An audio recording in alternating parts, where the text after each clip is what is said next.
So, what's trending? Bridging your Catholic faith with your everyday life. You're listening to Trending with Timmerie on Relevant Radio.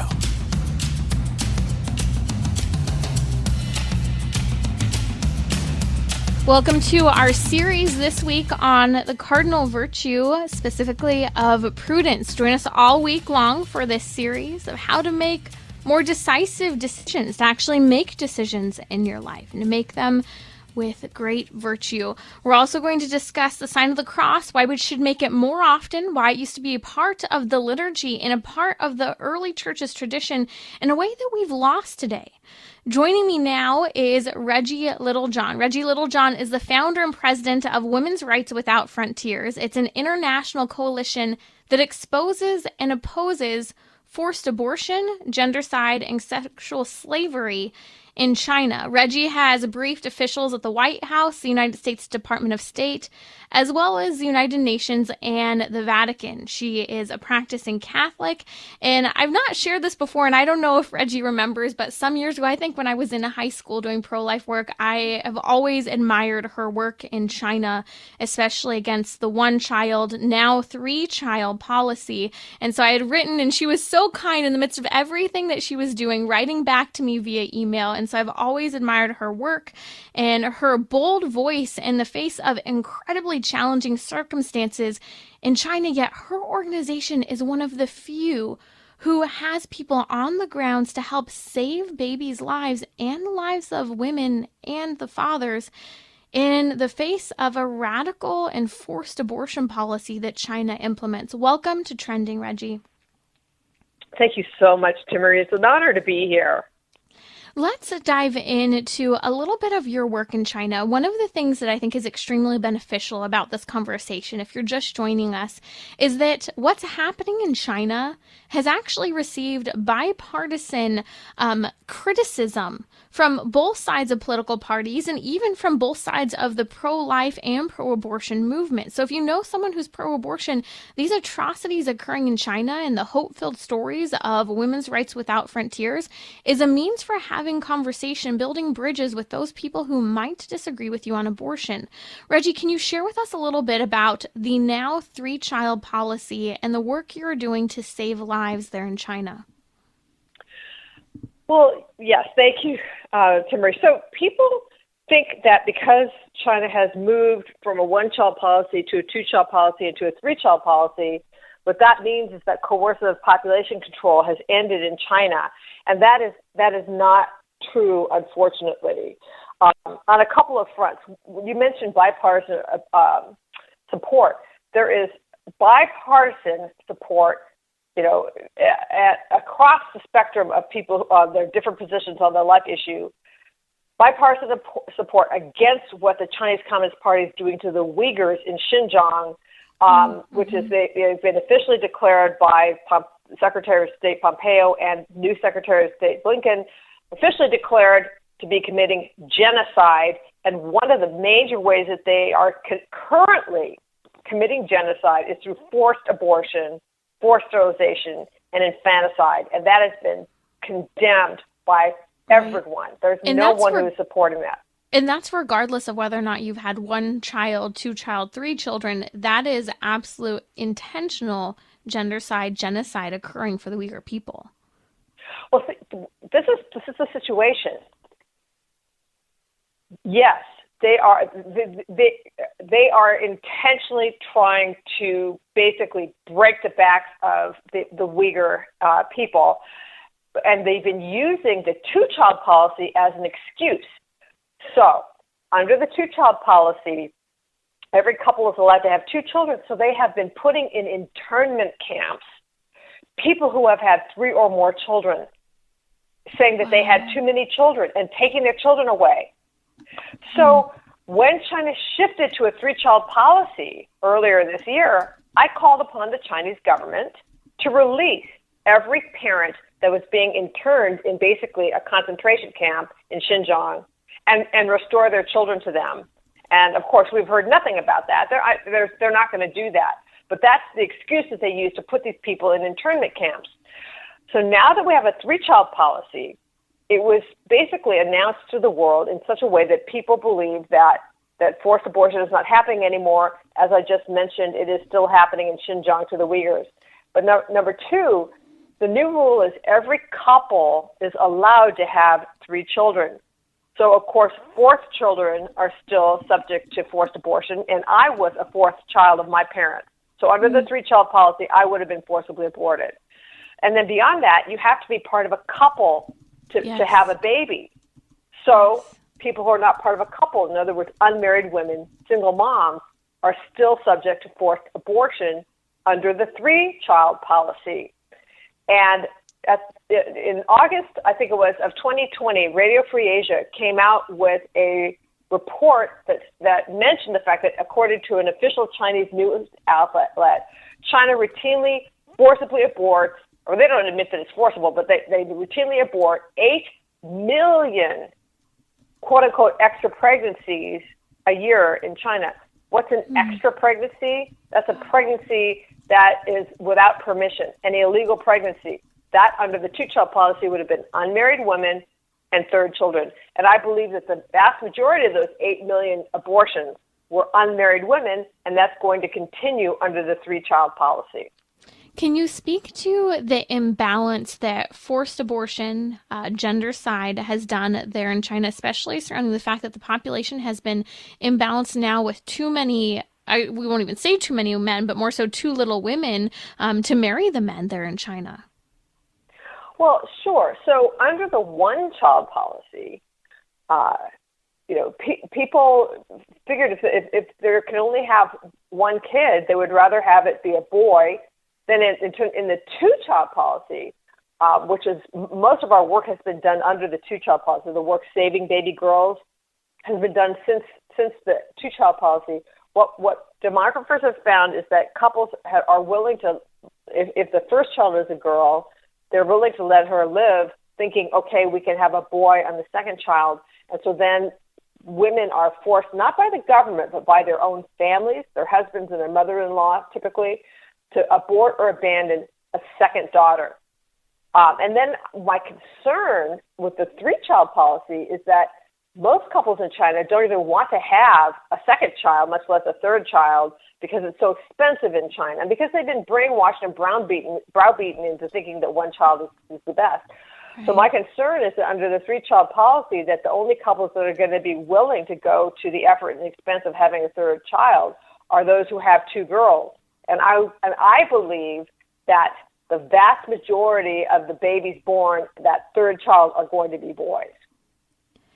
Let's discuss a little bit more of what happens if someone was, let's say, born illegally. Because as you've laid out, now currently there's a 3-child policy. But if you're unmarried or if you have more than 3 children, that child is not approved of by the government. So what happens when these children, in unfortunately the rare instances, actually do make it to term, are born?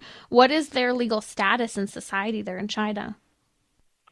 So it depends on where in China the child is born.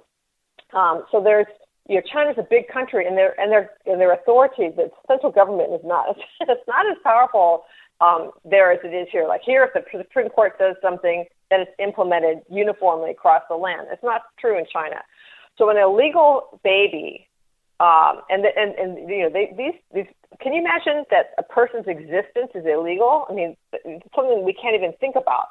So it's an illegal pregnancy in China. 2 things can happen. One is the person can be forcibly aborted. One thing is they can be offered a fine, to pay a fine, but the fine is so steep, it could be up to 10 times a person's annual income, that most people can't afford to pay it, and so then they are forcibly aborted, but then the officials say, well, she chose to have that abortion because she chose not to pay the fine. Actually, she just couldn't pay the fine. So if the baby is born, they can be hidden. So there's a whole population of hidden babies in China, or hidden people in China, that they have no official status. They don't have a birth certificate. They don't they can't officially work. They can't officially marry. They can't officially travel because they were just hidden by their parents. And so there's really a 2-tiered society of the people who are legally born and have hukou, household registration, and then people who are not. But that's the only alternative for some of these illegal babies or these illegal people, because if your parents can't afford to pay what they call a social compensation fee, you can't get a birth certificate and you can't be legal. You're an illegal person in your own country for your entire life.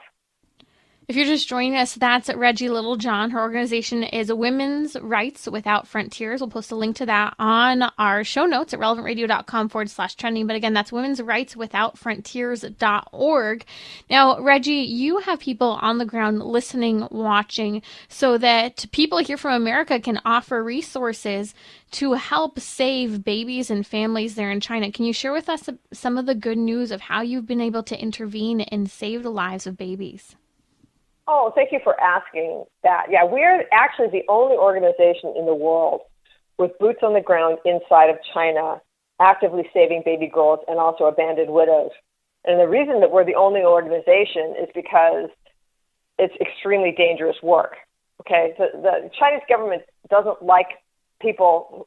These are local people. It's not like I go over to China and help the babies. These are local people who are helping them, who are extremely brave. And what we do is, I'll just give an example. Best way to explain this is just by an example. So a number of years ago, there was a woman who was pregnant, and her mother-in-law was pressuring her to have an ultrasound to see whether she's carrying a boy or a girl.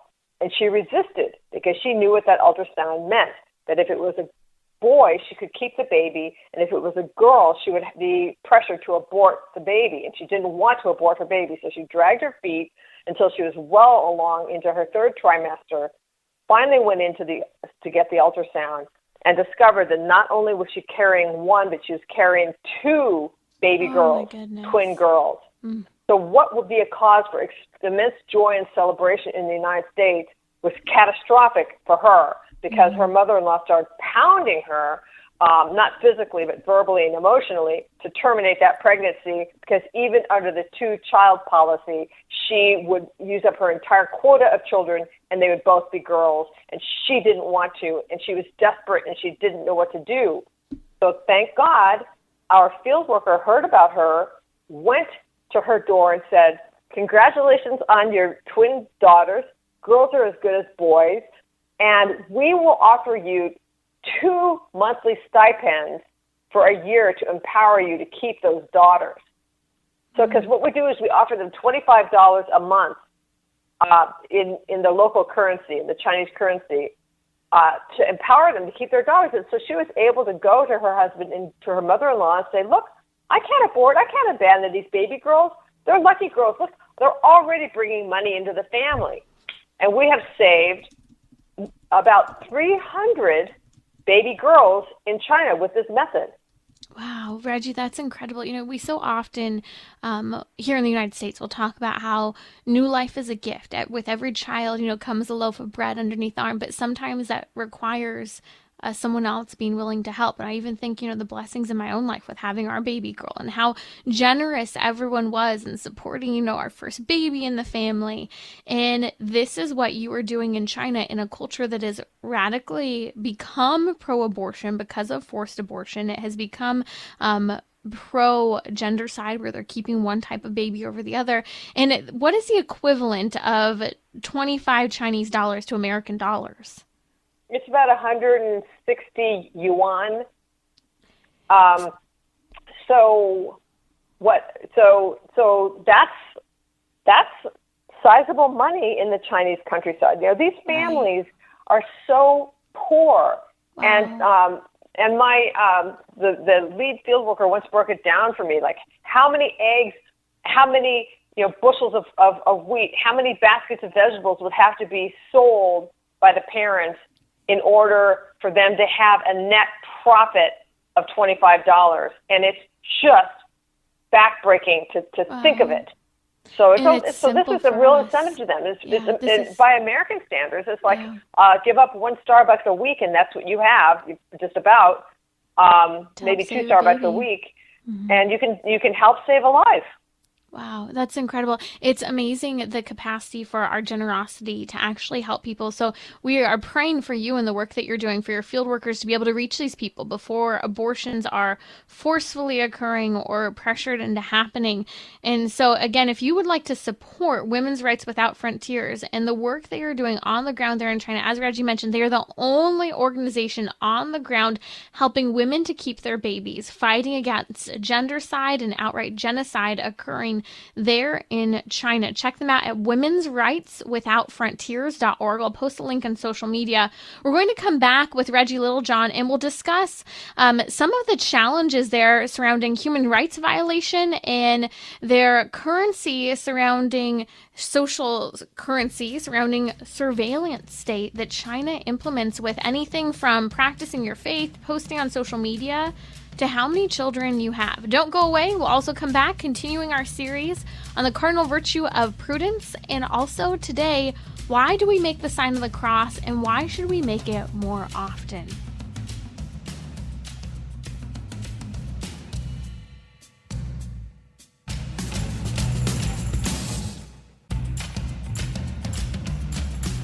So, what's trending?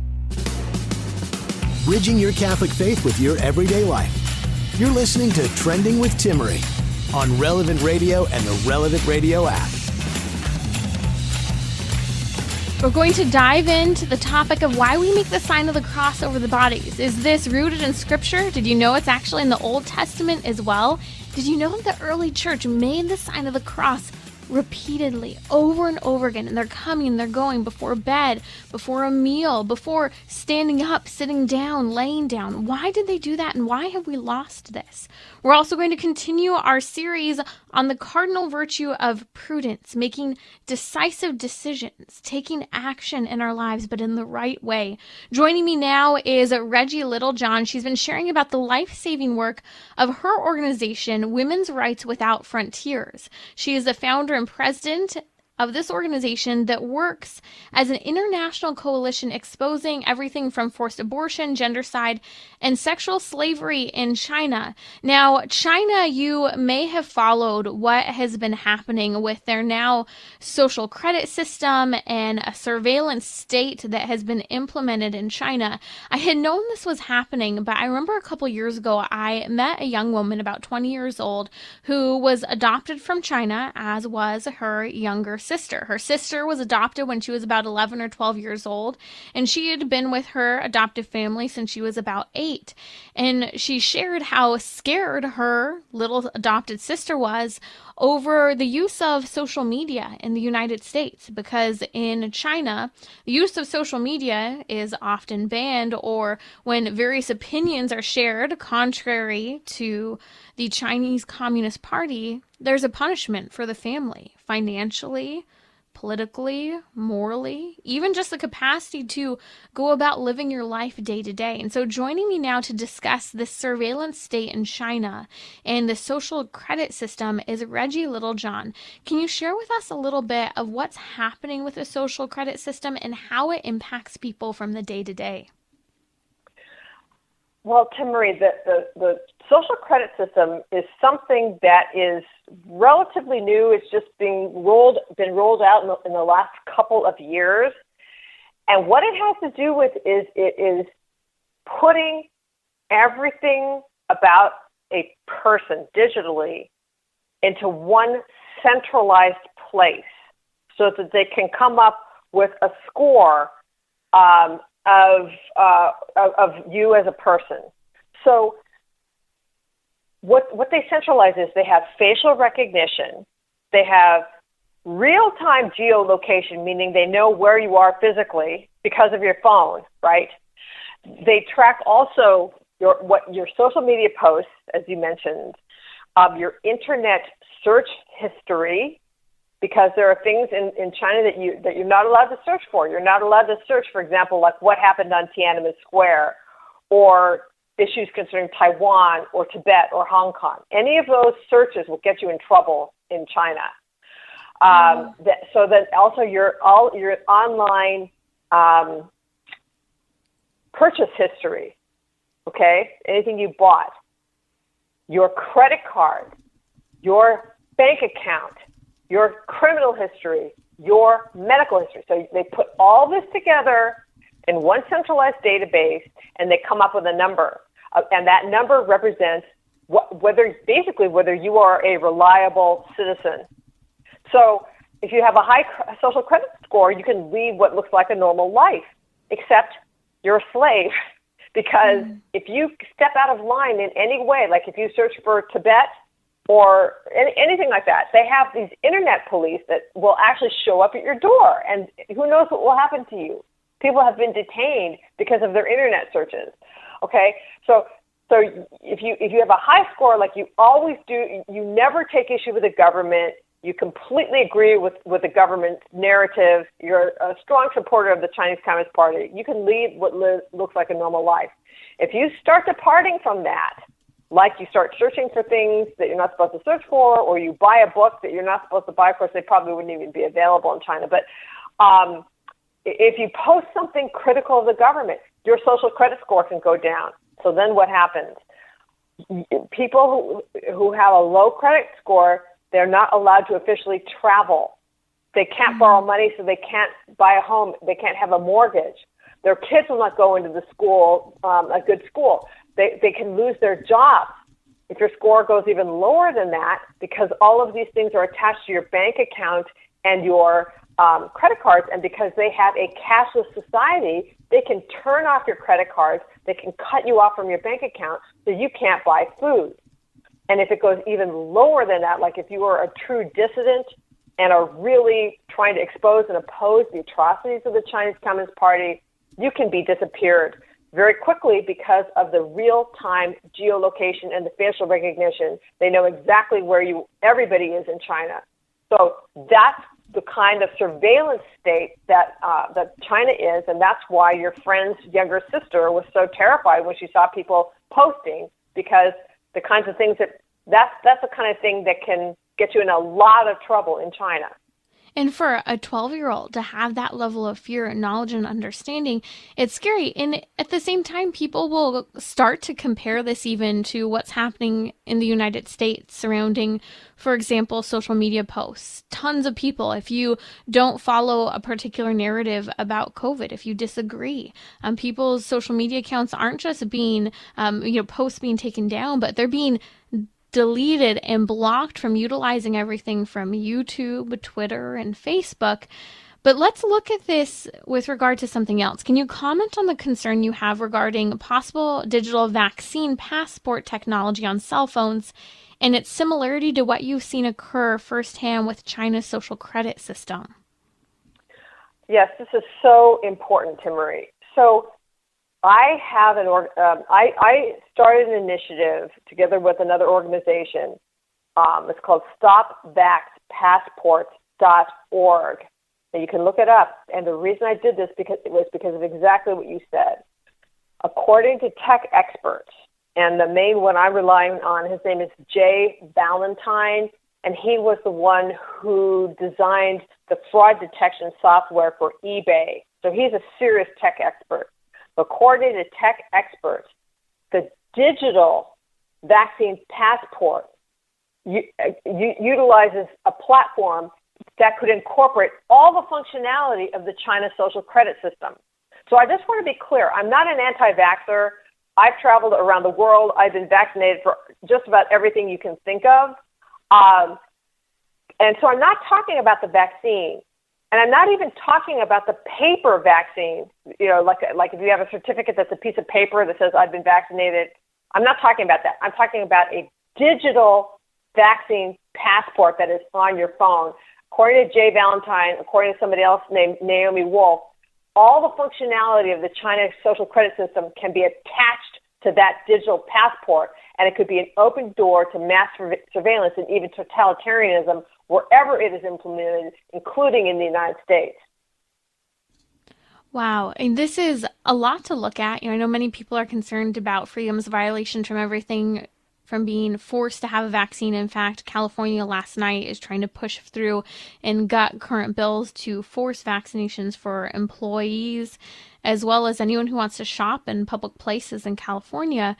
But this is that is a huge problem, but as is this, focusing on the fact that the technologies in a potential digital vaccine passport is similar to the same infrastructure of the Chinese social credit system. We know that we have everything from facial recognitions on iPhones to fingerprinting to geolocation on iPhones. And in fact, many people have seen firsthand that they have received pings on their phone from the government in local areas, letting them know, oh, you've been in close proximity to someone else who's had a vaccine. Part of the reason they've been able to do that is because of geomapping, geolocation. So do you find that this is disheartening and concerning from an American perspective? Some people might say this is a slippery slope, but others might say, well, we're not that far off. Okay. This is not a slippery slope. This is jumping off the cliff. So as you said, and as Jay Valentine says, all of these different things are already being surveilled, okay? So your internet search history is already captured. Your internet purchasing history is captured. Your social media posts are captured. All these things are captured, all right? The difference between China and the United States is in China, it's in a centralized, mandatory database. And in the United States, one area of what you do is not available to another area of what you do. So like if you go to the store and you buy coffee, for example, with a credit card at any store, that store, it's attached to your name that you bought this certain brand of coffee. So when you check out, you will get a coupon for a competing brand of coffee.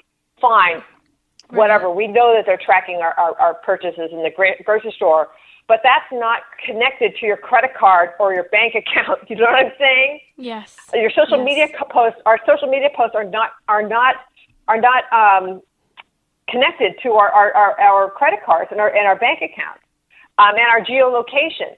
So that's what the vaccine passport does, because it's digital and because it's mandatory, that it provides the same platform or similar platform, a platform in which all this functionality could be attached in a matter of hours, not days, weeks, months, hours. And that's why this is jumping off the cliff. This is not like, okay, so they're surveilling something else. They're surveilling our vaccine status. Who cares? It's just one more thing. No, it is something where all of this stuff could be centralized. And so once that happens, and this is what Naomi Wolf really hammers on, once that happens, it will be very difficult to dissent anymore, because if you post something online that is a dissenting voice against the dominant narrative, whatever that is, that's attached to your credit card. It's attached to your bank account. It's attached to your geolocation. It's attached to your facial recognition. That's very frightening. We need to resist these passports. That's Reggie Littlejohn here on Trending with Timmerie. So what are you encouraging people to do, Reggie? Because, again, you said this isn't a slippery slope. The technology is there. It's just like what is already had with the Communist Chinese Party, with a surveillance state. What are people supposed to do? Okay, so first of all, I would encourage, this is a national broadcast. Wherever you are, like whatever state you're in, look for people who are doing something and join them, okay? So I know that there's people who are doing things in New York, in California. Today is a national truckers strike, and truckers are against these passports, and they are and mandates, and they're like not delivering their goods for one day. I mean, there's all kinds of creative things to do, but also please go on our new website. It's called StopVaxPassports.org, and that's StopVaxPassports.org, and sign the petition. We've got about 4,300 signatures right now. I'd like to have 43,000 or 430,000 signatures, because the more signatures we have, the more clout we have to do things like we recently sent a letter to President Biden and Vice President Harris saying you got to stop these passports. We also just are right now, like this week, we are in the process of sending letters to every Republican senator and every Republican member of the House saying you've got to enact legislation to stop these things. So please sign the petition, and that enables us to say we've got this large number of people who agree with us, and you've got to listen to us.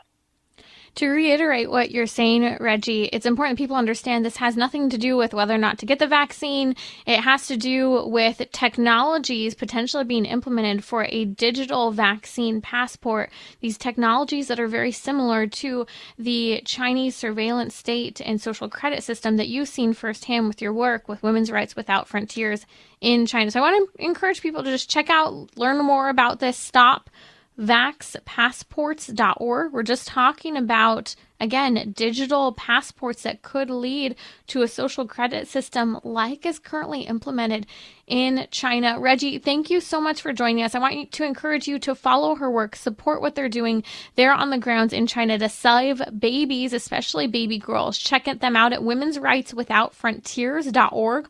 I'll post a link to that on social media as well as in the show notes for today's show at relevantradio.com/trending. I'll be right back to discuss and continue our series on prudence, a cardinal virtue, as well as why we make the sign of the cross and why we should do it more often.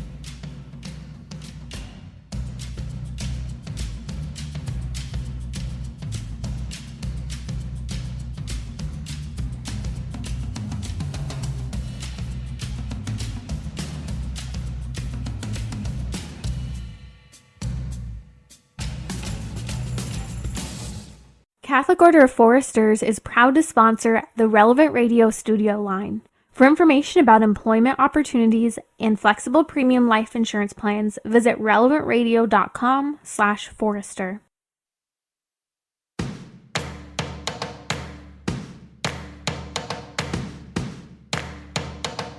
We're talking about what you're thinking about. You're listening to Trending with Timmerie on Relevant Radio and the Relevant Radio app. Have you ever pondered the purpose for making the sign of the cross? We'll discuss that in just a little bit, how it's rooted in sacred scripture, even the Old Testament, and why we should make it more often. Let's discuss now our cardinal virtue that we have been pondering this week in our series on prudence. Yesterday, I dove into a deeper understanding to help us understand the importance of this great virtue, especially understanding that prudence is developing a natural sense of what to seek and what to avoid. This is important, as I mentioned, because we live in a trend in society of indecisiveness. The capacity to make decisions has dwindled, and the capacity to make good decisions has dwindled. Often, people like to leave their options open, whether it has to do with who they marry, who they date, what commitments they make on Friday night, because they want to keep the possibilities open. In the end, it leads many people to making no choices, even failing to make good choices. So prudence is a cardinal virtue. Well, what's a cardinal virtue? Well, a cardinal virtue has to do, as the tradition has held and discussed, with helping us to understand that these are the most important virtues. They are the principal among all virtues, and especially the virtue of prudence. In fact, St. Thomas Aquinas discusses how prudence helps all the other virtues. It helps in directing the virtues. Prudence itself resides in the intellect. It's an intellectual decision, and prudence, being a cardinal virtue, has to do with helping us understand as a cardinal virtue that it's a door hinge to all the other virtues. I remember seeing some years ago an icon of a door, and on it had 4 words, prudence, and then the other 3 cardinal virtues of justice, fortitude, and temperance. And then it listed other virtues as well that are very important, but it showed how prudence, followed by justice, fortitude, and temperance, are the most important. And the reason we talk about them as the cardinal virtues or the door hinge virtues is because these virtues are what all of the other virtues hinge upon. You have the hinge on a door holding up the door. This is how we open and close it. If the door hinge isn't functioning properly, well, then the door isn't functioning properly. We might not even be able to walk through. We might make a loud noise, for example, which occurs right now in my house, and wake up the baby if you open the door. You might scrape the wall. You might even break the door.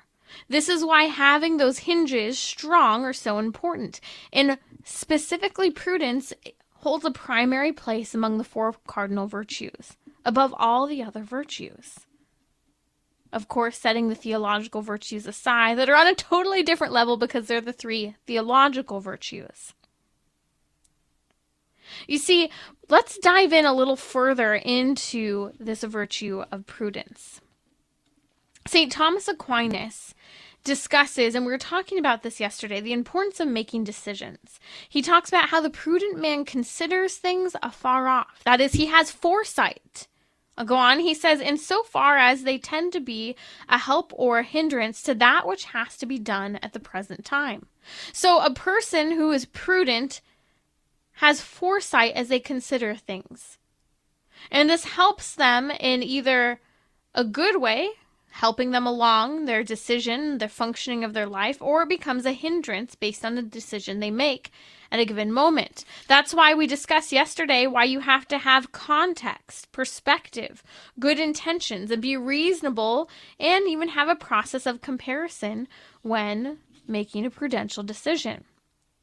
Aristotle, the great philosopher, says a prudent man takes a good counsel. Let's talk about this.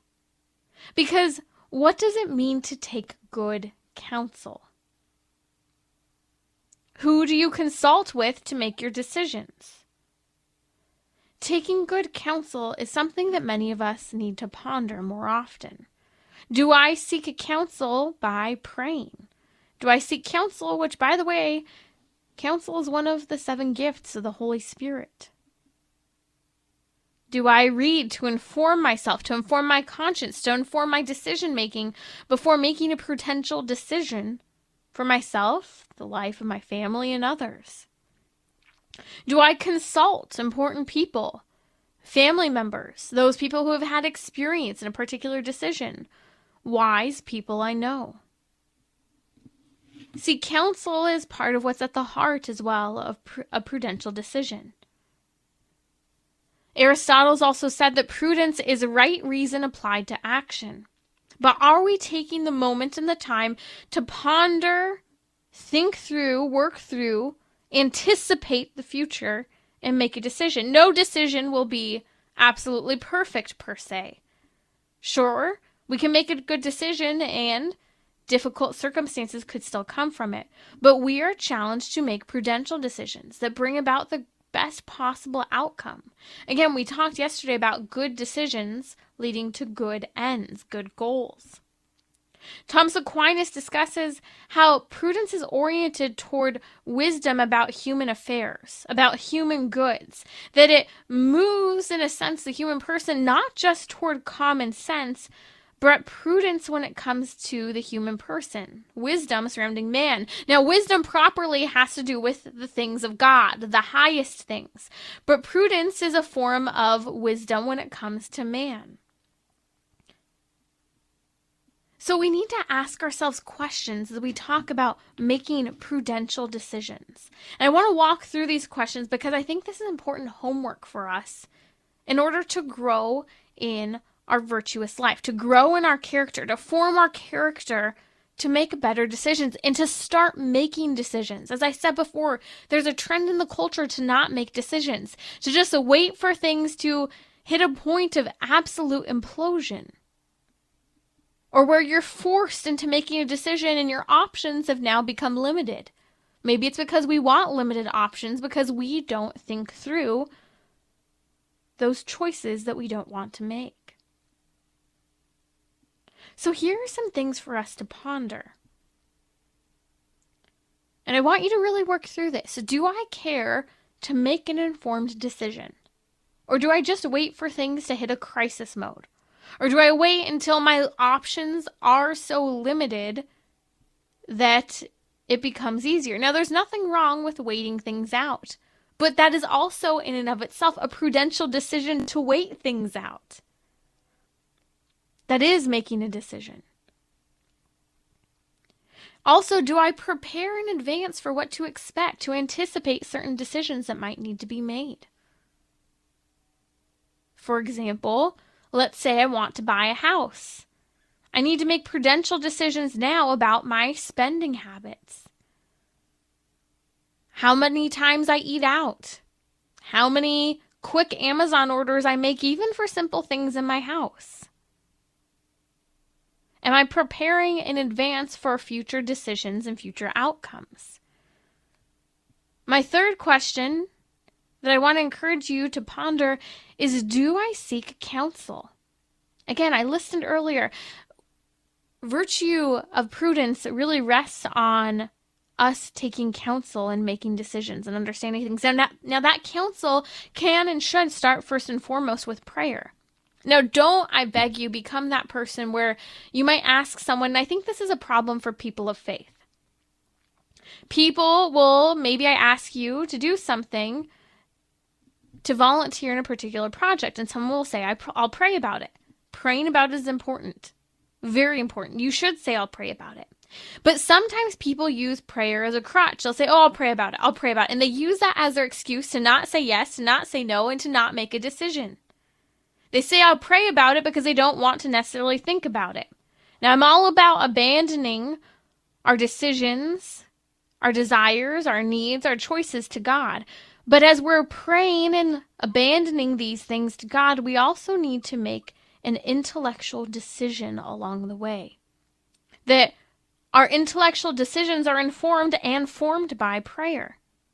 Now, also remember that one of the 7 gifts of the Holy Spirit is counsel. So who should our predominant counselor be when making a decision? It should be the Holy Spirit. It should be prayer. But sometimes our prayer and our good counsel is informed by understanding of the church's teaching. Sometimes this gift of counsel could be informed by spending time with wise individuals, people of faith. Reading is another, and education is another important means of making prudential decisions, a faith-filled, philosophical, and intellectual decision. People are also important at times for making decisions. Our family members, our spouses, our relatives, those who have experience in particular situations, wise people we know. You know, there seems to be a trend where we go to make a decision and we inform our decision quickly with some social media influencer that we love. Well, so-and-so did this, I'll try it too. Well, that particular influencer you follow on social media might have any number of different life circumstances that you and I know nothing about. We're only seeing the facade of the character that is presented on social media. While their decision might be well-informed for them and well-chosen, just following what other people we admire do isn't necessarily the right path to take. Let's ponder for just a moment someone who practiced the virtue of prudence very well. It's the Blessed Virgin Mary. Why do I say this? Because Our Lady we saw as a model in sacred scripture. 2 instances off the top of my head that I can think of. One is the presentation in the temple, when Simeon makes a prophecy about Jesus Christ and the suffering Our Lady will endure. And what does she do? She ponders these things in her heart. Again, Jesus Christ is lost in the temple, and for 3 days, Joseph and Mary are searching for him. She finds Jesus and she asks Jesus, why have you troubled your father and I so? And Jesus says he was in his Father's house. He's doing his Father's work.